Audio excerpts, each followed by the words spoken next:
సరే, అదంతా తెలుసుకోవడానికి ఈ రోజు పంచాంగ శ్రవణాన్ని ప్రారంభం చేద్దాం. దైవ ప్రార్థనతో ప్రారంభం చేస్తానండి నేను. ఒకసారి అందరూ కూడా మనసులో భగవన్నామస్మరణ చేసి, స్వామి మా అందరికి కూడా సరైన దారిని చూపించు అని చెప్పండి. అలాగే నేను ఈ రోజు గ్రహచార అంటారు, దీన్ని ఏమంటారు, గోచారం అంటారని చెప్పాను కదా. ఈ పంచాంగంలో చెప్పేటువంటి ఫలితాలు 20% మాత్రమే తీసుకోవాలి. 80% మీ జన్మ జాతకాన్ని బట్టి మీ వీలు స్టార్ట్ అవుతుందని చెప్పాను కదా, మీరు పుట్టిన సమయాన్ని బట్టి ఉండేవి 80% అవి, ఇవి 20%. అలాగే ఎవరికైతే నిజంగా జన్మ సమయానికి ఉన్న జన్మ నక్షత్రం తెలుసో వాళ్ళకి మాత్రమే 20%. పేరు మాత్రమే తెలిసిన వాళ్ళకి జన్మ నక్షత్రం తెలియదు, కానీ పేరు బట్టి తెలుసు అండి, పేరు బట్టి నక్షత్రం తెలుసు, వాళ్ళకి 10%. ఇప్పుడు చెప్పే ఫలితాలు జీవితంలో ఈ సంవత్సరం ఎలా ఉంటుందని చెప్పేది 10% మాత్రమే. కాబట్టి అదంతా గుర్తుంచుకోండి, భయపడకండి. బాలేని రాసులకి భయపడక్కర్లేదు, బాగుంటే మాత్రం కాస్త ధైర్యంగా ముందుకు వెళ్ళిపోవడం అంతే. బాలేకపోతే మాత్రం భయపడకండి దాన్ని బట్టి. సరే అండి. ఓం గణపతిం వదామహే కవిం కవీనాముపమశ్రవస్తమం జ్యేష్ఠరాజం బ్రహ్మణాం బ్రహ్మణస్పత ఆనశృణ్వన్నోతిభిశ్రీదసాదం ప్రణో దేవీ సరస్వతీ వాజనీవతి ధీనామవిత్రయోదో గురుర్బ్రహ్మా గురుర్విష్ణుః గురుర్దేవో మహేశ్వరః గురు సాక్షాత్ పరబ్రహ్మ తస్మై శ్రీ గురవే నమః. అభీక్షితార్థ సిద్ధ్యర్థం పూజితో యస్సురైరపి సర్వ విఘ్నసిదే తస్మై గణాధిపతయే నమః. శ్రీ మహాగణాధిపతయే నమః.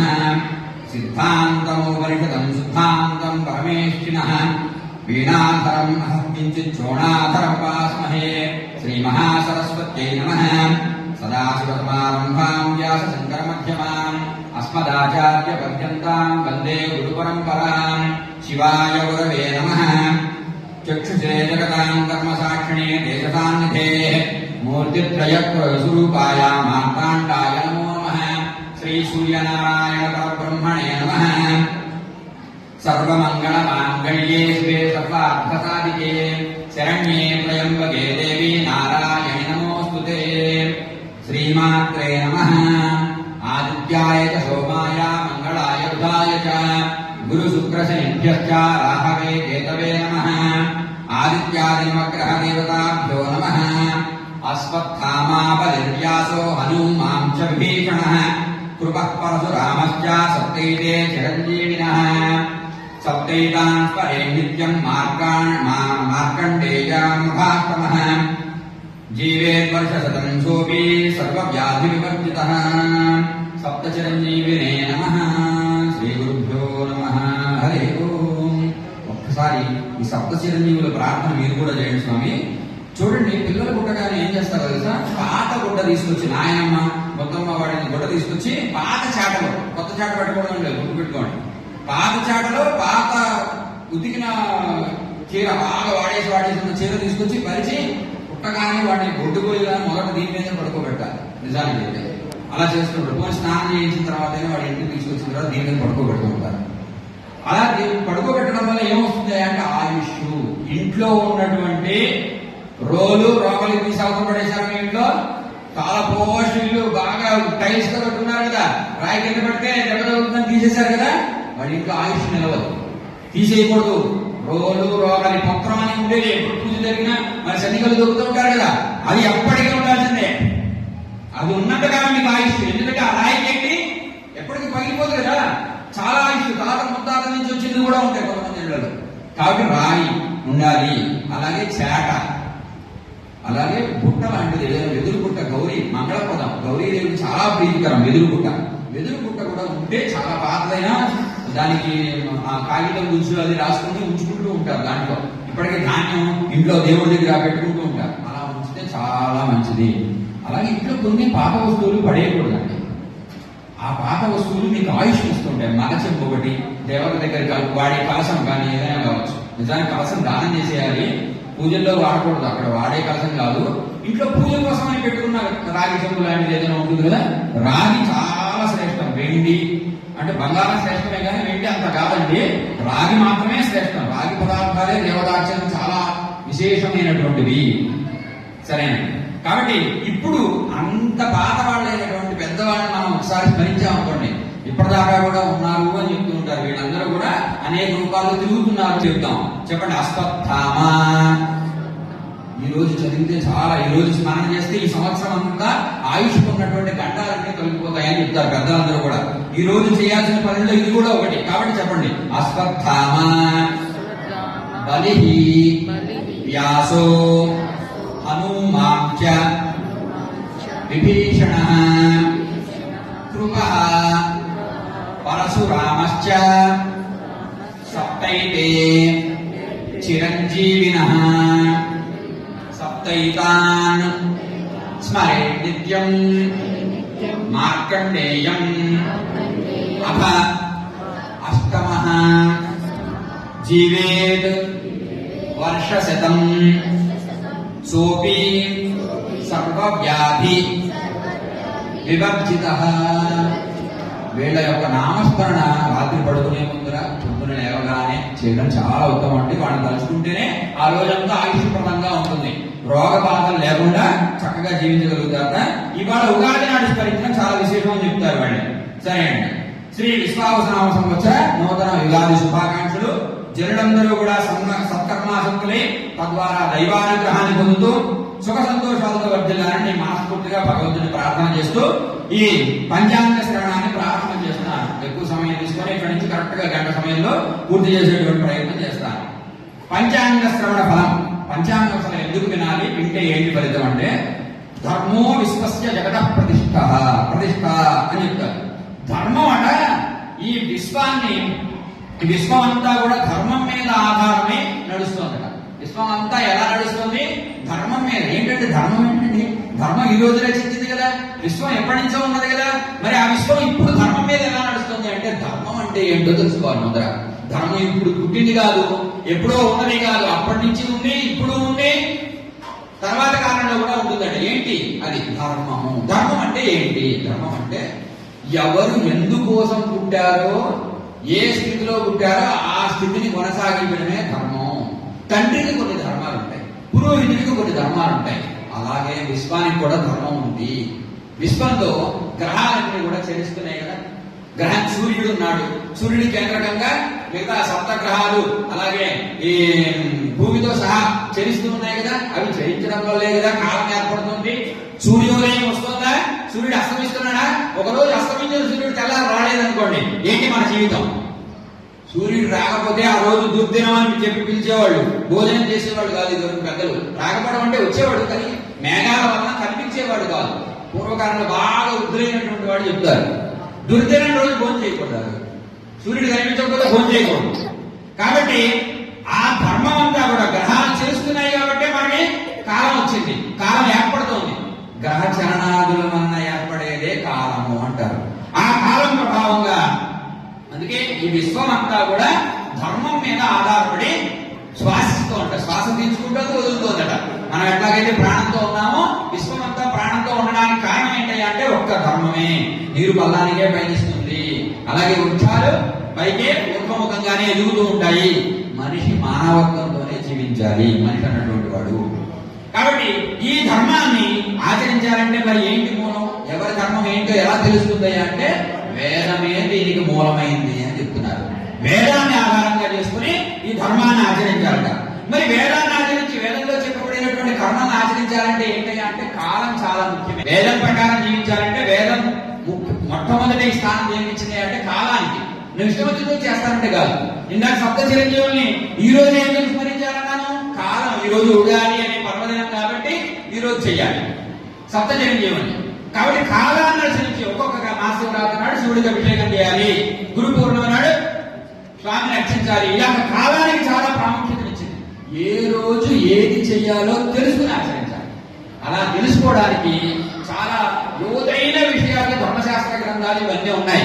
కానీ సామాన్య మానవులు నిత్యం ఉగాది ఎప్పుడు చేసుకోవాలి, దసరా ఎప్పుడు చేసుకోవాలి, వినాయక చవితి ఎప్పుడు చేసుకోవాలి అని మీరు ఎవరెవరికో ఫోన్లు చేస్తారు కదా, అడుగుతుంటారు కదా. అయ్యారు ఈసారి ఏంటంటే 2 రోజులు వచ్చింది ఏం చేయాలో తెలియట్లేదు, అడగడం కూడా లేదు, టీవీలో వచ్చింది చేస్తుంటారు సగం మంది. మీ ఇంటి పురోహితుడికో లేకపోతే జ్యోతిష్యుడు ముఖ్యంగా దైవజ్ఞుడిని అడిగి ఆయన నోటి నుంచి వచ్చింది మాత్రమే చేయాలి, లేకపోతే చాలా దెబ్బతినేస్తారు.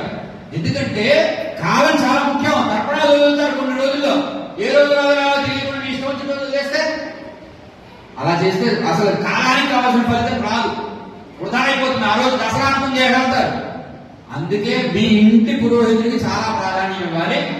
ఆయన ఏం చేయాలి? ఆయన తెలియకపోతే ఆయన మాకులాగా జ్యోతిష్యంలో అధ్యయనం చేసినటువంటి వాళ్ళని అడగాలి. కాబట్టి కాలానికి చాలా ప్రాధాన్యత ఉంది. ఆ కాలాన్ని ఎలా తెలుసుకోవాలంటే సామాన్య గృహస్థులందరూ పంచాంగం ద్వారా తెలుసుకోవాలంటారు. పంచాంగం ఎవరి కోసమయ్యా అంటే దైవజ్ఞుల కోసం కాదు, సామాన్య మానవులకు, గృహస్థులందరిలో ఒకటి ఉండాలి. ఇట్లాంటిది ఏదైనా పంచాంగం ఉందనుకోండి మీ ఇంట్లో అంటే మీరు కాస్త ధర్మాన్ని వేదాన్ని గౌరవించేవాళ్ళు, టైంకి ఇంపార్టెన్స్ ఇచ్చేవాళ్ళు, టైం టు టైం పనులు చేసేవాళ్ళు అని అర్థం. ఎవరింట్లో పంచాంగం లేదో వాళ్ళు బుద్ధిమంతులు కాదు, తెలివైన వాళ్ళు కాదు, స్మార్ట్ కాదు. స్మార్ట్ అయిన వాడు ఏం చేస్తారు తెలుసా? ఆఫీస్ లో సెలవు పెట్టాలి అమ్మాయి, ఏం చేస్తుంది? ఏ రోజు అడుగుతుంది బాస్ని. బాస్ కాస్త హ్యాపీగా ఉన్నప్పుడు మంచి సమయం చేసుకుని అడుగుతారు, అంతేనా కదండి? సరైన సమయంలో అడగకపోతే బాస్ కూడా చేయకమే అంటాడు. ఆ ప్రాజెక్ట్ పూర్తి కాలేదు, ఇంకా అప్లై చేయాల్సిన సెలవు అడుగుతుంది, ఏదో అనొచ్చు. సరైన సమయాన్ని కాలం అనుగుణంగా. ఇంట్లో నాన్ననే మా అమ్మాయి వస్తుంది, మా అమ్మాయి తెలుసండి కాలానుగుణంగా ఏం చేయాలో. నన్ను సాగట్టు అడగాలంటే ఎప్పుడు అడగాలి? నాన్న ఏం చేస్తున్నాడు, ఎవరు ఫోన్ మాట్లాడుతున్నాడు, ఏం చేస్తున్నాడు చూసి సరైన మూడులో నాన్న అని వస్తుంది. అంత చిన్నపిల్లలకి తెలుసు కాలం ప్రకారం చేయడం, మనకు తెలియదా? బుద్ధిమంతుడైన వాడు కాలం ప్రకారమే చేస్తాడు. తనకి ఈ సంవత్సరం బాగుందా లేదా ఎలా తెలుస్తుంది? తెలుసుకోవాలి. ఇలాంటి సందర్భంలో పంచాంగ శ్రవణం ద్వారా తెలుస్తుందట. కాబట్టి అందుకే పంచాంగం చాలా ఉత్తమమైంది. ఆ పంచాంగాన్ని తెలుసుకుంటే నువ్వు అన్నింటిలో విజయం సాధించడం ఎలాగో తెలుసుకుంటావయ్యా అని చెప్పారు. శ్రీ కళ్యాణ గుణావహం విపుహరం దుస్వప్న దోషావహం గంగా స్నాన విశేష పుణ్యఫలదం గోదాన తుల్యం రుణాం. పంచాంగం వినడం వల్ల ఏం జరుగుతున్నాయా అంటే వినడం, స్మరించడం కూడా కావచ్చు. రోజు స్మరిస్తారు. మీరు సంకల్పం చెప్పుకునే వాళ్ళు అలవాటు ఉందనుకోండి, ఇంట్లో సంకల్పం చెప్పుకునే అలవాటు ఉంటే కనుక వాళ్ళు స్మరిస్తున్నట్టే రోజు విశ్వావసనామ సంవత్సరే ఉత్తరాయణే వసంత ఋతువు చైత్రమాసే శుక్లపక్షే ఇవన్నీ చెప్తున్నారుగా. ఇవన్నీ చెప్తున్నారంటే కాలమే, కాలం యొక్క ఇది చెప్తున్నారు. నేను ఏ ఉత్తరం రాసేటప్పుడు ఏదో డేట్ టైం వేసినప్పుడు వేసినట్టుగా ఇది కూడా ఇక్కడ అంతే. రోజు పూజ చేసేటువంటి అలవాటు ఉన్నవాడు కాలాన్ని స్మరిస్తాడు. ఆహా, ఈ రోజు ద్వాదశ, ఈ పనులు చేయకూడదా? ఈ రోజు అమావాస్య, ఈ పనులు చేయొచ్చు. అమావాస్య నాడు ప్రయోగాలు చేయొచ్చు. నేను ఎవరైనా ఉపయోగించుకుంటే మంచి గుమ్మడికాయ రాసి కాస్త దానికి ఏమైనా రాసి కూడా పెట్టుంటే అది ప్రయోగం చాలా మంచిది. అమావాస్య నాడు కొన్ని ప్రయోగాలు చేయొచ్చు. యుద్ధానికి వెళ్ళాలనుకోండి, ప్రయోగం చేయాలనుకోండి. నిన్న కనుక చేస్తుంటే భలే ఉండేది. స్వస్థ గ్రహ కూటమి వేరే దేశాల్లో అయితే గ్రహణం కూడా ఉంది. కాబట్టి నిజంగా అండి కాలాన్ని కాలం ఎప్పుడు చేసినా అయిపోతుందండి అన్నారు అనుకోండి, మీ ఇష్టం వచ్చినట్టు చేస్తానండి. ఒక అబ్బాయి అట్లాగే అమెరికా వెళ్ళిపోయాడు. నా దగ్గర జాతకానికి వచ్చారు, ఎవరో జాతకం చూపిస్తుంటే బాలేదన్నాను. ఆయన నాకు సంకల్పం ఉంది, నేను బాగా చదువుతాను, పీజీ ఆల్రెడీ చదివేశాను, మళ్ళీ సెకండ్ పీజీ కోసం అమెరికా కాదు బాంబేలో ఏదో ఐఐటీనో ఐఐఎంఓ దేంట్లోనో సీట్ వచ్చిందట. 50 లక్షలు ఎంతో డబ్బులు కట్టి ఉద్యోగాన్ని వదిలేసి చేసే ఉద్యోగాన్ని అక్కడికి వెళ్ళి ఆ 2 సంవత్సరాలు చదవాలి. ఇప్పుడు సరైన కాలం కావాలండి అని చెప్పాను. కాలం కాదని చెప్పి వెళ్ళిపోయాడు. నాకు సంకల్పం ఉంది, నేను బాగా చదువుకుంటాను, మంచి స్టూడెంట్ ని, నాకు వేరే వ్యసనాలు ఏం లేవు, వెళ్ళిపోతాను. పాపం ఆయనకి వెళ్ళి నడ్డి మీద పొక్కొచ్చి వెళ్ళి జాయిన్ అయ్యి ఫీజు కట్టేసిన తర్వాత 3 నెలలు అక్కడ పెట్టిన ఉంటే 3 నెలలకి అక్కడ ఏదో చూపించి ఇంకా పడలేమని చెప్పేసి ఇక్కడ మీరు తీసుకొచ్చి చూపించారు విశాఖపట్నం వారు.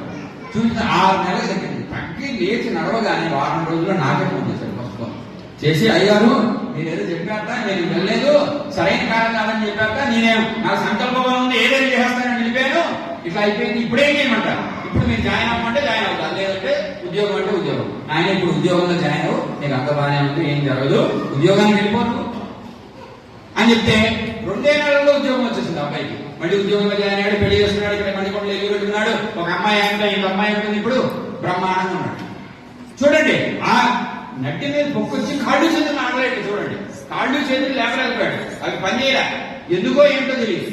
కాలం అలా ఉంటుంది. కాలం సహకారం లేకపోతే మనం అడుగు తీసి అడుగు కూడా వేయాలి. కాబట్టి కాలానుగుణమైన పనులు మాత్రమే చేయాలి. అందుకే పంచాంగం తెలుసుకుంటే ఏమొస్తుందా అంటే అనేక శుభకర్మాలను చేయగలుగుతారట. అలాగే శత్రు జయం కలుగుతుందట. దుస్వప్నాల వల్ల వచ్చిన దోషాలు పొద్దునే పంచాంగం చదివితే స్వప్న దోషాలు పోతాయిట. అలాగే గంగా స్నానం చేసినటువంటి విశేష పుణ్యం కలుగుతుందట. 1 అనేంటి 2 అనేంటి అనేక పుణ్యాలు చేయాలంటే, కాలం తెలుసుకోవాలంటే బుద్ధిమంతులైనటువంటి వాళ్ళు ఇటువంటి పంచాంగాన్ని వినాలి అని చెప్తున్నారు. రోజు వినాలి, ఈ రోజు ఇంకా ముఖ్యంగా వినాలి. ఏమీ తెలియకపోయినా సరే వింటే చాలట. వినడం వల్లే చాలా పుణ్యం కలుగుతుందట. సరే, పంచాంగం అంటే ఏంటి, ఏం వినాలి? ఆదౌ కాలం పరీక్షేత తదః కర్మాణి సాధయేత్. ముందుగా కాలాన్ని పరీక్షించి కాలాన్ని తెలుసుకుని ఏ పని చేయాలి ఏ పని చేయకూడదో దాన్ని బట్టి కర్మలు ప్రారంభం చేయాలట. అటువంటి కాలం అంటే ఏంటి అంటే ముందుగా పంచాంగం అనే దాంట్లో 5 అంగాలు ఉన్నాయి. దిదుర్వారంచ నక్షత్రం యోగ కర్ణమేవచ. పంచాంగమిది విఖ్యాతం లోకోయం కర్మ సాధక. తిథి, వారము, నక్షత్రము, యోగము, కరణము, ఇవి 5 అంగాలు కలిగినటువంటిది పంచాంగము అని చెప్పారు. ఆ పంచాంగంలో కూడా ఇదే శ్రేయమాప్నోతి, తిథి వలన శుభం కలుగుతుందట. అలాగే వారాలు ఆయుష్యవర్ధనం, వారం గురించి తెలుసుకుంటే ఈ రోజు ఆదివారము, అటువంటి ఆదివారం నాడు సూర్యుడికి నమస్కారము అని మనసులో ఒక్కసారి అనుకున్నారంటే ఆయుష్ పెరుగుతుందట. ఆ రోజుకి ఆయుష్ బంగారు అంటాం. అలాగే నక్షత్రాలు నమతే పాపం, నక్షత్రం తెలుసుకుంటే ఈ రోజు రేవతి నక్షత్రము అని మీరు తెలుసుకున్నారనుకోండి, ఆ రోజు పాపం హరిస్తుందట. ఆ రేవతి నక్షత్రాన్ని స్మరిస్తే కాదు. యోగాత్ రోగ నివారణం, యోగం తెలుసుకుంటే రోగ నివారణ అవుతుంది. కరణాత్ కార్యసిద్ధిశ్చ. పంచాంగ ఫలం ఇదం. ఈ విధంగా ఈ 5 అంగాల గురించి తెలుసుకుంటే వాళ్ళకి సకల కార్యాల్లోనూ కూడా శుభం జరుగుతుందట. కాలాన్ని తెలుసుకున్నటువంటి వాడు వాడిని అడిగి వీడిని అడిగి సహాయం తీసుకుని